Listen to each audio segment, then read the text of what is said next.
paham potensi rezekinya dan paham bagaimana cara menjalankannya. Jadi orang kalau paham potensi rezeki, paham tahu cara menjalankannya yang benar, ya insya Allah dia akan komitmen, nggak nolak-nolak gitu ya. Ya, tapi kalau meskipun ada rezeki besar tapi dia nggak ada keyakinan untuk bisa dapatkan, ya ada mungkin nggak akan komitmen. Misalnya nih, di seberang sana ada emas 1 ton gitu, yang bisa kita dapatkan, tetapi itu kita harus melewati, anggaplah ini kan apa namanya, anjuran kolam isinya buaya kelaparan misalnya gitu kan. Nah, meskipun di sana ada yang bisa kita dapatkan, tapi kita melihat di situ ada buaya-buaya yang kelaparan, ya kita nggak berani ngadepi, ya kita kemudian nggak ada minat untuk bisa memiliki itu, gitu kan? Mending mikir yang lain. Tapi kalau kita lihat di sana ada emas dan kita yakin kita bisa lewati ini, tantangan yang ada ini kita bisa lewati, ya kita akan komitmen di sana. Maka perlu pahami potensi rezeki yang ada. Potensi rezeki yang besar banget. Besar banget. Dari plan A saja kita punya potensi bonus pasangan itu, ya kalau kita priority itu bisa 500 miliar lebih. Ya, 500 miliar lebih ini per bulan ya, 554 juta per bulan. Kemudian dari ribet prestasi bisa 20 miliar, bayangin. Itu potensi rezeki baru satu, plan A. Nah, kalau sekarang yang saya dapatkan apa? Di plan A, yang saya dapatkan paling sebulan saya baru sekitar 2 bulan terakhir ini dari bonus pasangan saya baru 140-an lah, 140 juta sebulan. Dapat prestasi yang jumlahnya 20 miliar, saya baru dapatkan 686 juta. Masih sangat jauh, jadi masih besar nih yang bisa saya kejar dari plan A. Kemudian dari plan B ini paling banyak rezeki terbesar yang bisa kita dapatkan dari itu di bisnis ini adalah sebenarnya plan B. Ya, plan B itu kita dapatkan dari mana? Dari repeat order. Itu potensinya nggak ada batasnya. Kalau plan A ada batasnya, maksimal berapa ratus juta per bulan. Tapi kalau di plan B ini mau berapa puluh miliar per bulan juga bisa. Cuma nanti ini perlu pembahasan khusus di plan B. Nah selama ini di plan B saya dapat berapa? Ya bulan kemarin dapat 103, bulan ini dapat 118, 117 sekian. Artinya dari plan B yang miliaran saya baru dapat sedikit, belum banyak juga. Nah di plan C priority, kalau kita ambil priority plan C totalnya berapa? 51 miliar lebih, 51,7 miliar. Yang saya dapatkan baru berapa? Yang saya dapatkan baru 17 miliar. Wow. Berarti masih kurang berapa? Masih kurang 34 miliar yang belum saya dapatkan. Tapi batasannya di plan C itu ada cuma segitu. Di plan A ya bisa lebih banyak sampai plan A karena tiap bulannya bisa terima terus. Tapi paling gede di mana? Di plan B. Nah kita paham ini semua, ini rezeki yang luar biasa besarnya. Jadi kalau saya sekarang per bulan ya 250 juta lah sebulan. Tambah cukup lah ya. Sangat cukup sekali. Itu padahal masih sangat kecil sebenarnya. Dari potensi rezeki yang sangat besar di sini yang saya dapatkan kelihatannya besar tapi sebenarnya masih kecil. Sebenarnya masih kecil. Makanya saya tetap ngotot, saya tetap berjuang terus. Kenapa? Karena ini ada rezeki yang besar yang harus bisa saya peroleh. Karena impian saya besar. Tuh komitmennya, komitmen. Tapi bisa jadi orang komitmen nggak sukses gitu ya. Kenapa? Karena nggak konsisten. Komitmen ya jalanin ini, tapi ya kadang-kadang, ya nggak konsisten, nggak terus-menerus. Maka yang terbaik apa? Terus-menerus. Segala sesuatu yang dilakukan terus-menerus akan jadi kebiasaan kan. Makanya saya bersepeda. Kalau cuma setahun sekali bersepeda, nggak akan hebat kita. Tapi kenapa saya meskipun saya baru mulai bulan Juni, tapi ya alhamdulillah lah kalau bersepeda lumayan kuat sekarang kan. Kenapa? Karena saya lakukan terus-menerus. Masih enggak dulu udah sepedaan, tapi saya yakin kalau sekarang bersepeda pun nggak akan seperti yang dulu. Kenapa? Karena udah lama berhenti. Jadi nggak, dengan tidak terus-menerus itu membuat kita juga tidak akan hebat juga. Ya coba, apalagi ini kita tahu ini bisnisnya. Hai, gue Gerald. Sebagai musik produser, gue harus berani eksplor banyak hal supaya musik gue bisa didengar oleh dunia. Bukan hanya sekedar viral, tapi juga bisa dibanggain sebagai hasil karya musisi lokal yang terkenal sampai di level internasional. Aku Amanda. Dari kecil, seni udah menjadi passionku. Sampai akhirnya punya peluang berkarya lebih tinggi dan bisa dikenal sebagai bintang. Aku Jaehyun. Sebagai pengusaha, bisa fokus dan berkomitmen lebih dari satu bidang usaha adalah salah satu pencapaianku. Akan lebih berarti lagi, apa yang aku lakuin gak hanya bermanfaat untuk bisnis pribadiku, tapi juga bisa menjadi inspirasi bagi generasi muda. Kami Boom Esports. Katanya gaming cuma main-main. Tapi, nyatanya, dari main-main, kami bisa buktikan bahwa gaming menjamin masa depan yang menjanjikan. Gue paham banget untuk bikin karya anti-mainstream gak cuma butuh skill dan aplikasi, tapi juga laptop dengan teknologi terkini.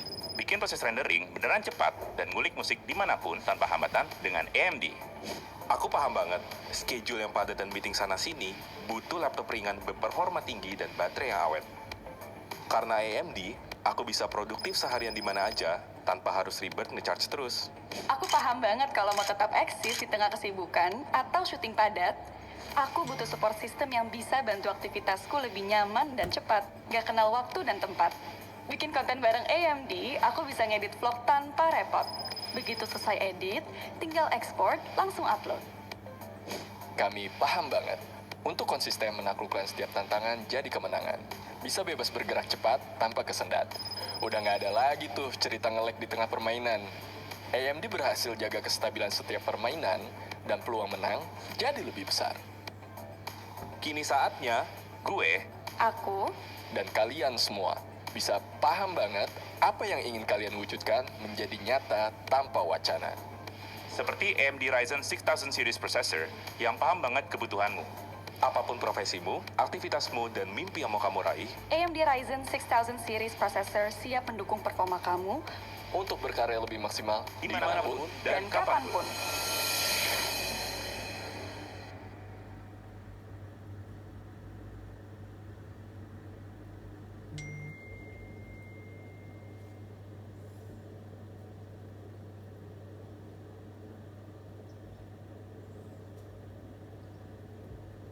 Kita tahu ini bisnis network, bisnis jaringan. Bisnis jaringan itu artinya ketika kita jadi leader, kita punya tim di bawahnya.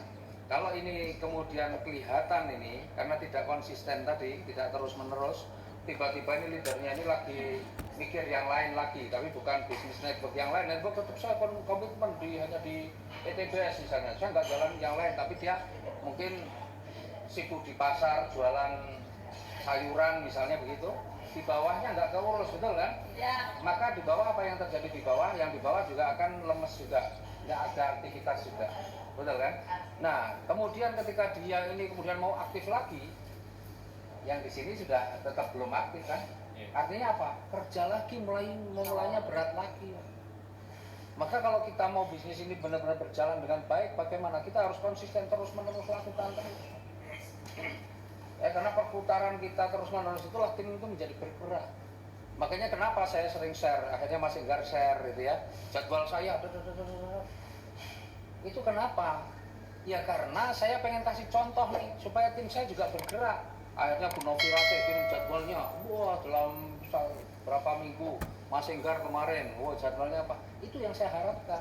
Di Pak Rudianto udah kirim jadwal banyak, jadi akhirnya apa yang saya lakukan bisa diikuti. Coba saya nggak pernah share jadwal, saya cuma diem aja. Yang lain nggak akan share juga. Dan yang lain nggak share, yang lain juga diikuti yang bawah. Maka ketika mereka kemudian berhenti dan saya baru semangat lagi, yang berhenti ini belum tentu semangat. Jadi teman-teman kalau mau berhasil ya harus terus. Nggak ada istilah wah saya off dulu lah. Kalau saya urusan sudah selesai, saya aktif lagi. Itu bunuh diri. Itu bunuh diri. Di bisnis ini nggak bisa pakai off sebelum kita berhasil. Jalan terus. Sebelum off sudah disambleki Pak. Iya, makanya harus terus. Karena apa? Begitu kita off, kayak orang bersepeda, saya berhenti bersepeda, besok mau sepeda lagi kayak memulai dari baru berat banget. Dan itulah yang akan banyak dialami oleh orang-orang yang pakai off. Ketika dia aktif, timnya masih pingsan semua sehingga dia lama-lama juga ikutan pingsan. Jadi lama-lama off-nya kelamaan, kan? Off seumur hidup bisa jadi. Karena timnya udah nggak jalan. Maka jangan, kalau kita mau sukses di sini nggak ada istilah off, nggak ada. Adanya harus terus lakukan terus. Karena kita apapun yang kita lakukan itu akan menginspirasi tim kita. Karena kita udah menjadi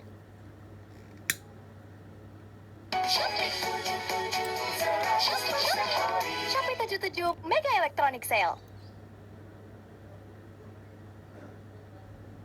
karena kita udah menjadi leader. Ya, kemudian yang ketiga persisten. Ya persisten, banyak orang hanya mengharapkan bisnis ini, wah presentasi sekali dua kali closing, sekali dua kali closing, harapannya begitu, semua berharap begitu. Tapi pada faktanya kadang-kadang ada yang sudah berkali-kali nggak closing, undang-undang berkali-kali nggak closing, fakta kan. Nah maka di bisnis ini kalau kita mau sukses perlu persisten itu apa? Daya tahan. Jadi apa yang terjadi itu semua tidak sesuai yang kita harapkan. Saya pun kalau bahasa saya, kalau bicara apa ini semua sesuai yang diharapkan mungkin bisa jadi tidak. Yang terjadi dalam hidup ini adalah bagaimana kita tetap mengejar seperti apa yang diharapkan, tapi kalau toh tidak terjadi yang seperti yang kita harapkan, kita tetap jalan terus gitu loh. Ya. Karena kalau mengharapkan semuanya seperti yang kita harapkan, karena gini, orang itu akan melihat apapun yang kita lakukan pasti ada yang menilai positif, ada yang menilai negatif. Pasti. Udah gak mungkin semua orang positif itu sesuatu yang gak mungkin. Jadi pasti ada yang positif, ada yang negatif. Nah kalau kita sadar bahwa di dalam kita ini melakukan sesuatu itu ada yang positif, ada yang negatif, maka kalau ada yang negatif ya nggak usah stres, ya itu memang sudah kita paham, memang ada yang negatif. Tugas kita ini apa sih? Tugas kita ini menjelaskan kepada yang belum jelas. Tugas kita itu meluruskan orang yang salah pemahaman. Tugas kita ini memberikan pencerahan kepada orang yang mempunyai penilaian yang keliru. Kalau itu sudah kita lakukan, ya sudah, perkara kita sudah lakukan penjelasan, dia tetap negatif, ya itu urusan dia. Tidak akan orang semua positif lagi. Itu justru kita yang berharap semua orang positif sama kita itu orang aneh. Iya beneran. Loh saya pun saya yakin tidak semua orang senang sama saya. Karena ada juga mitra saya yang BA. Oh bapak itu tidak seperti yang orang-orang ceritakan. Gara-gara pinjam uang nggak tak kasih. Ya salah pribadi yang Lu bilangnya sampai gitu ya udah nggak apa-apa, biar aja orang mau dengan penilaiannya masing-masing kan. Ya yang penting apa yang saya lakukan itu adalah menurut saya yang terbaik gitu aja. Ya karena di sini memang sebenarnya sebaiknya antara leader dengan mitra itu nggak terlibat pinjam meminjam uang. Itu sebenarnya kita ini berkumpul di sini pengen bareng-bareng kita bersama untuk punya kehidupan yang lebih bagus. Nah kalau terlibat pinjam meminjam, kadang-kadang antara leader dengan mitra ini repot. Leadernya mau nagih-nagih, nggak enak nanti kalau ngambek gitu kan. Ya kan? Tapi kalau nggak ditagih kok nggak bayar-bayar. Nah si mitranya juga mau aktif nggak enak orang bayar-bayar, akhirnya ngilang aja gitu. Nggak ada positifnya. Maka saya bilang saya ini bukannya nggak mau minjem uang, tapi kalau saya membantu yang lain dalam rangka kita sukses di usaha ini saya siap. Tetapi kalau urusan pinjam meminjam uang itu nggak tepat di sini. Di sini ini yang tepat adalah urusan support, bantu membantu, bukan urusan uang, tapi bantu membantu bagaimana kita bisa sukses di usaha ini. Jadi jangan bantu urusan uang. Ya tergantung lah. Tapi di sini kalau saya ya, kalau kita mau bantu ya mending sumbang aja daripada pinjam meminjam. Misalnya gini, Mas Enggar mau pinjam uang sama saya. Jangan, waduh mas, nggak ada mas, ini aja lah, nggak bantu 100.000 selesai, gitu kan? Memang kita bantu, tapi kalau pinjam meminjam nggak akan bikin baik, gitu. Ya, nggak akan bikin baik, ya. Tapi hanya kasus-kasus tertentu bisa terjadi. Misalnya begini, Pak, saya ini mau tutup ribet ini kurang 2 poin ini, saya pinjam dulu lah program ini biar kalau nanti tembus nanti, itu masih ada yang jelas nih apa ada yang diharapkan kan. Hukum pinjam meminjam itu hanya diizinkan ya kalau ada jelas yang untuk mengembalikan. Kalau pinjam tapi tidak ada yang jelas kapan mengembalikan dan apa yang untuk mengembalikan, maka itu tidak boleh. PHP itu namanya. Memang nggak boleh, secara hukumnya nggak boleh. Jadi kalau betul ya? Iya. Jadi saya pinjam duit tapi nggak ngerti saya ngembaliin dari mana, boleh nggak? Nggak boleh. Iya.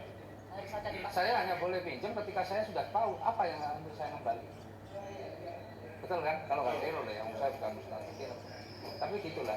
Makanya saya nggak pernah. Kalau orang minjem misalnya, Pak, saya ini mau tembus ribet ini kurang sekian poin, nggak apa-apa saya RO aja. Ya oke aja, masih tidak masalah dan itu biasa. Karena ada sesuatu yang kemudian dia ada rezeki yang untuk mengembalikan. Tapi kalau pinjam Pak, saya ini utang saya terlibat riba Pak, dibantu saya ini utangnya masih 15 juta lah kok malah pinjam sama saya, ya kerja lah untuk mengasih. Gitu ya.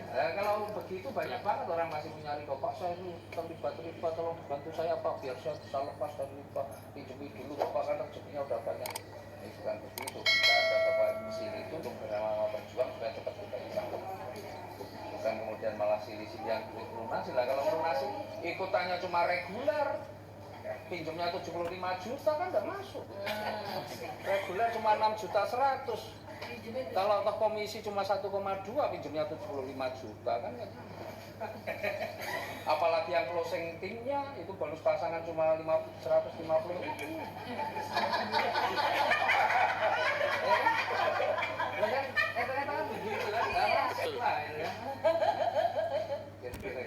Ya ini untuk semua ya, karena saya juga ngalami banyak banget yang gitu. Jadi supaya tidak terlibat urusan pinjam-pinjam kecuali memang sudah jelas ada kapan. Iya, ada kepastian. Kalau enggak, Kalau di sini tidak ada, Pak Aris. Di mana, Pak? Di sana ya? teman-teman nggak ada. Di sana ya? Jauh? Tahu. Oh, aduh, akan tahu. kayak gitu ya.